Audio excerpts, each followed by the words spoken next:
আসসালামু আলাইকুম প্রিয় দর্শক, আমার এই ভিডিও আজ আমি যখন রেকর্ড করছি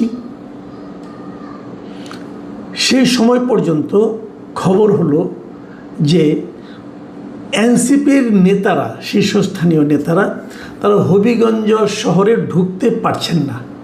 তারা হবিগঞ্জ ঢোকার আগেই হবিগঞ্জেরই মিরপুর এলাকায় তাদের গাড়িবহরকে পুলিশ আটকে দিয়েছে এবং আটকে দেওয়ার পর তারা ওখানেই রাস্তার উপর বসে পড়েছেন নাহিদ ইসলামের নেতৃত্বে শীর্ষস্থানীয় নেতারা।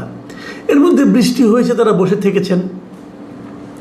তারাও ভেতরে ঢুকবেন, পুলিশের ভেতরে ঢুকতে দেবেন না, এরকম একটা পরিস্থিতি। প্রশ্ন হলো, দেশে এখন রাজনৈতিক পরিস্থিতি কি এমন হয়েছে যে একটা জাতীয় সংসদের তৃতীয় বৃহত্তম দলের নেতাদের এরকম রাজপথে বসে পড়ার মতো, অথবা কোথাও একটা শহরে তারা ঢুকবে, সেই শহরে তাদেরকে ঢুকতে দেওয়া হবে না, এমন একটা পরিস্থিতি কি উদ্ভব হওয়ার কথা?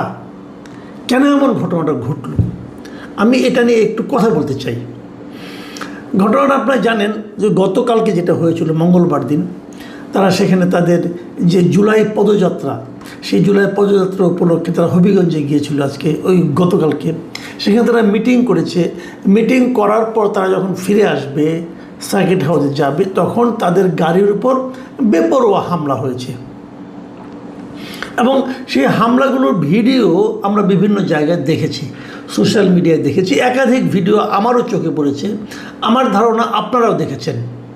সেই ভিডিওগুলোতে দেখা যাচ্ছে যে তারা এনসিপির যারা নাকি লোকজন যারা আছে তাদেরকে বেধড়ক পিটাচ্ছে, লাঠি দিয়ে পিটাচ্ছে, রড দিয়ে পিটাচ্ছে। এনসিপির লোকজন যে গাড়িতে করে এসেছিল সেই গাড়ির ড্রাইভারকে পিটাচ্ছে। পরে দেখলাম যে সার্জিস আলমের হাতে ব্যান্ডেজ, তাকেও পিটানো হয়েছে। তো এই যে ঘটনাগুলো, এগুলো কেন ঘটলো? ওখানকার যিনি আপনার ছাত্রদলের যিনি লিডার আছেন, তারা বলছেন যে তারা সেখানে এমন অশালীন কথাবার্তা বলেছে এবং খুবই আপত্তিকর কথাবার্তা বলেছেন ওই জনসভায় এনসিপির নেতারা, বিশেষ করে পাটোয়ারি সাহেব, যে কারণে বিক্ষুব্ধ ছাত্র জনতাই নাকি এই কাজটা করেছে। আর এনসিপির পক্ষ থেকে অভিযোগ করা হয়েছে এই কাজটা করেছে ছাত্র দলের লোকজন। তো ছাত্র দলই করুক আর বিক্ষুব্ধ জনতাই করুক, আমার প্রশ্নটা হলো, কেউ যদি কোনো জায়গায় কিছু কথা বলে, আমি জানি, আমি মানি ওইটা যে এনসিপির নেতাদের কথাবার্তা অশালীন অনেকেরই, বিশেষ করে নাসিরউদ্দিন পাটোয়ারি সাহেবের কথা তো অশালীন বটেই। উনি যেন প্রভোকেটিং ওয়েতে কথাবার্তা বলেন, উনি প্রভোগ করেন যে আমাকে মারো মারো। উনি যখন রাজনৈতিক কথাবার্তা বলেন, প্রতিপক্ষকে আক্রমণ করে কথা বলেন, তখন যেন মনে হয় কি যে উনি আমন্ত্রণ করছেন যে তারপরেও তোমরা আমাকে মারছো না কেন, আমাকে অ্যাটাক করো। তো এই ধরনের কথাবার্তা উনি বলেন, বহুদিন ধরেই বলেন, এবং এইভাবে বলে বলে ওনার বেশ জনপ্রিয়তাও হয়েছে, এটাও সত্য। অনেকে ওনাকে পছন্দও করেন এই সমস্ত উত্তেজক কথাবার্তা বলার জন্যই। তো সেটা হতেই পারে, এটা যার যার স্ট্র্যাটেজি, যার যার পলিটিক্যাল স্ট্র্যাটেজি, এটা নিয়ে আমার কোনো বক্তব্য নেই। আপনি তাকে পছন্দ করতে পারেন, নাও পছন্দ করতে পারেন। আমি ব্যক্তিগতভাবে এই ধরনের কথাবার্তাকে পছন্দ করি না। তো নাই হতে পারে। আবার আমার ঘরের মধ্যে আমার ছেলে, ছোট ছেলে, আমার ছেলে ক্লাস 10-এ পড়ে, সে আবার নাসিরউদ্দিন পাটোয়ারিকে খুব পছন্দ করে, করতেই পারে। কেন পছন্দ করে তাকে আমি জিজ্ঞাসা করিনি, তার কাছে ভালো লাগে, সে উনি পছন্দ করে। আমি পছন্দ করি না তাদের কথাবার্তাগুলো। তো এটি হলো গণতন্ত্র, যে একজনের পছন্দ হবে, একজনের পছন্দ হবে না। কিন্তু সে যত খারাপ কথাই বলুক, আপনি তার গায়ে হাত তুলবেন কেন ভাই? আমার প্রশ্নটা এখানেই। যদি আপনি মনে করেন যে তার কথায় আপনার নেতাকে অপমান করা হয়েছে, তার কথায় আপনি নিজের মানহানি হয়েছে, আপনি নিজে হয়তো অপমানিত হয়েছেন, আপনি তার বিরুদ্ধে আইনের আশ্রয় নিতে পারেন। দেশে তো আইন আছে, আপনার আইনের কাছে যান। কিন্তু আপনি তো আইনটাকে নিজের হাতে তুলে নিতে পারেন না। আপনি তার গায়ে হাত দিবেন কেন? তাদেরকে আপনি মারবেন কেন? আচ্ছা, যে লোকটা বলেছে আপনি তো তাকে মারতে পারেন, অন্যদেরকে মেরেছেন কেন? ড্রাইভারের কি দোষ রে ভাই? তাকে আপনি মারলেন কেন? এই যে মারাটা, ইচ্ছে করলে আমি একজনকে মারতে পারি, এটা হলো একটা মানসিকতা, এটা হলো একটা ফ্যাসিস্ট মানসিকতা। এই মানসিকতার প্রকাশ যে ঘটাবে সেই ফ্যাসিস্ট। সে যে দলে তাকে প্রশ্রয় দেবে, যে দল তাকে এই ধরনের আচরণ করার জন্য প্রশ্রয় দিবে, আশ্রয় দিবে, উৎসাহ দিবে, সেটাই সেই দলটাই ফ্যাসিস্ট দল। ভাই ফ্যাসিস্ট গাছে ধরে না, ফ্যাসিস্ট আচরণে বোঝা যায়, এরাই ফ্যাসিস্ট। আমি অনেকগুলো ভিডিও দেখেছি, যারা মেরেছেন তাদের প্রত্যেকের চেহারা সেখানে স্পষ্ট। সেই চেহারাগুলোকে দেখে তাদেরকে কি ধরা হবে? এই জায়গাটাতে আমার প্রশ্ন। যদি তাদের ধরা না হয় তাহলে আপনি নিশ্চিত থাকতে পারেন এরা সব ছাত্র দল, যুব দল, অথবা স্বেচ্ছাসেবক দল, অথবা বিএনপি করে। যদি এদেরকে ধরে আইনের আওতায় না আনা হয় তাহলে আপনি নিশ্চিত থাকতে পারেন।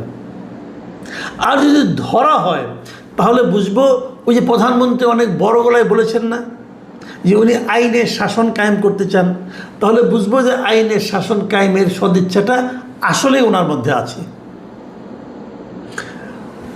ছাত্রদলের লোকেরা বলেছে যে এরা হলো বিক্ষুব্ধ ছাত্র জনতা। যদি ছাত্র জনতাও হয় তবুও তাদেরকে বিচারের আওতায় আনতে হবে, কারণ তাহলে তারা অন্যায় করেছে। একজন লোক আপনি জানেন যে সে খারাপ, জানেন, আপনি একদম নিশ্চিতভাবে জানেন সে দুষ্ট লোক, তাকে থামানো দরকার, আপনি জানেন, তারপরেও তার গায়ে আপনি হাত তুলতে পারেন না। তাকে আপনি ধরে নিয়ে পুলিশের কাছে দিতে পারেন, অথবা পুলিশকে ডেকে এনে তাকে ধরিয়ে দিতে পারেন, কিন্তু গায়ে হাত দিতে পারেন না, কারণ তার শরীরটা আপনার মালিকানার নয়, তার শরীরের মালিক আপনি নন। যেই মুহূর্তে তার গায়ে আপনি একটা লাঠির বাড়ি দিবেন সেই মুহূর্তে আপনি হবেন একজন দুষ্কৃতকারী, আপনি হবেন একজন সন্ত্রাসী। এই সন্ত্রাসীদেরকে অবশ্যই ধরতে হবে যদি এই সরকার মনে করেন যে তারা আসলে আইনের শাসন কায়েম করতে চান। দেখুন, আমি একটা ঘটনা বললাম, আরেকটা ঘটনা বলি। গত দুদিন ধরে দেখছি, সেটা হলো রাজশাহী ইউনিভার্সিটিতে গত 27 জুলাইয়ের ঘটনা। প্রথম কিছু স্টুডেন্টদের মধ্যে একটা বিষয় নিয়ে বিরোধ তৈরি হয়েছিল, সেটা মীমাংসা করতে গিয়েছিল বিশ্ববিদ্যালয় কর্তৃপক্ষ। সেই মীমাংসাকে কেন্দ্র করে বিরোধ আরও বেড়েছে, এবং এগুলো কী কী হয়েছে এগুলো আপনি পত্রপত্রিকায় পাবেন। কিন্তু ঘটনা যেটা ঘটলো সেটা হলো যে পরশুদিন দেখলাম যে রাকসুর যিনি সাধারণ সম্পাদক মিস্টার সালাউদ্দিন আম্মার, এই সালাউদ্দিন আম্মার বিখ্যাত লোক, কিন্তু সে নানা জনের বিরুদ্ধে নানা কিছু করে, মবের জন্য উস্কানি দেয়, অনেক কিছু করে, আমার বিরুদ্ধে দিয়েছে মবের জন্য। তার আমরা অনেক ঘটনা শুনেছি। আমি হঠাৎ করে দেখলাম যে সে একটা বেলচা হাতে নিয়ে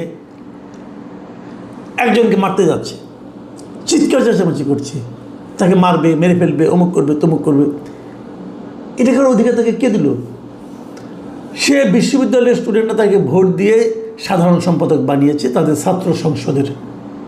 অবশ্যই এটা তার জন্য একটা বড় অর্জন। এই অর্জনের বিনিময়ে তাকে কি এই ক্ষমতা দেওয়া হয়েছে সে বেলচা দিয়ে কাউকে মারতে পারে? সে কি আইন নিজে বানাবে? আইন বানানোর তার কোনো অধিকার আছে? নিজের মতো করে বিচার করে রায় দিয়ে সেই বিচারের রায় বাস্তবায়নের অধিকার তাকে কেউ দেওয়া হয়েছে? দুজন ছাত্রকে পিটিয়ে, গরুর মতো পেটানো হয়েছে। গরু বোধহয় মানুষ এভাবে পেটায় না। তাদেরও ছবি দেখলাম। এই সালাউদ্দিন আম্মার বাঁশ দিয়ে, লাঠি দিয়ে সে নিজে পিটিয়েছে, এবং তার সঙ্গে অন্যরা ছিল। পেটানোর পর দেখলাম যাদেরকে পিটিয়েছে তাদেরকে পুলিশ অ্যারেস্ট করেছে। অপরাধ কি? অপরাধ হলো তারা নাকি নিষিদ্ধ ঘোষিত ছাত্রলীগের সমর্থক। নিষিদ্ধ হয়েছে ছাত্রলীগ কবে? সেটার এখনও সমর্থক আছে, তার প্রমাণটা কি? তার গায়ে লেখা ছিল যে আমি ছাত্রলীগের সমর্থক, লেখা ছিল। কে সিদ্ধান্ত দিল? সালাউদ্দিন আম্মার সিদ্ধান্ত দিয়েছেন। ওনার কাছে মনে হয়েছে এই লোকটা ছাত্রলীগের সমর্থক, অতএব তাকে পেটানো যায়। বাংলাদেশ না বিশ্বের কোনো আইন এটাকে সমর্থন করবে?